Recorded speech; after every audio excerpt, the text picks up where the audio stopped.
今后等下咱国内，这几年有不少民众奉用真悬的薪水骗去干部债，即马诈骗集团又阁有新的部署，讲要替人看姻缘，若是愿意来假结婚做人头，就会当摕到15万。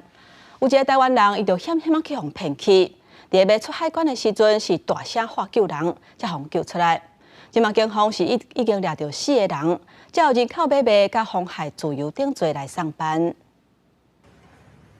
诈骗的方法又搁变新，伫高薪定财去干部债的诈骗了后，即马搁推杀看顾相亲诈骗。一个姓廖的查某人接到代号伦的查甫人指示，只要拐一个人去泰国，就会当摕到25万。所以伊找进前合作的车手招人，要介绍30至40岁查甫人去泰国相亲，就算无成功，也搁会当做假结婚的人头，赚15万。诈骗是不断的重新包装，那过去感情诈骗，你有钱就骗你的钱咯，那现在你没有钱就骗你的人咯。结果一个姓王的查甫人相信，去年11月前往泰国，不过落飞机了后，就互3个查甫人押去泰缅边境，一直到过海关的时阵，大声喊救人才脱困，安尼无菜碟嘛，都无法度倒转来。你在机场直接碰个面可以啊，你干嘛去一些怪地方呢？你上了怪车，有越南可以去，你又不去，越南又没窝点。在机场里，在海关的过程当中，你大声嚷嚷，保证出得来。泰国是一个有执法力量的地方，收钱归收钱，但是你遇到问题，它是要处理。人口贩运集团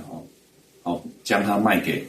诈骗集团，那被害人发现以后即趁隙逃逸，并向台湾的亲友联系取得协助以后，自行返回台湾。那本大队接受报案以后，即立即报请台湾新北地方法院检察署侦办，将廖姓主嫌等4人全数拘提到案。诈骗集团变作爱情的骗子，诱拐国人去泰国，结果是要把人押去缅甸做电信诈骗。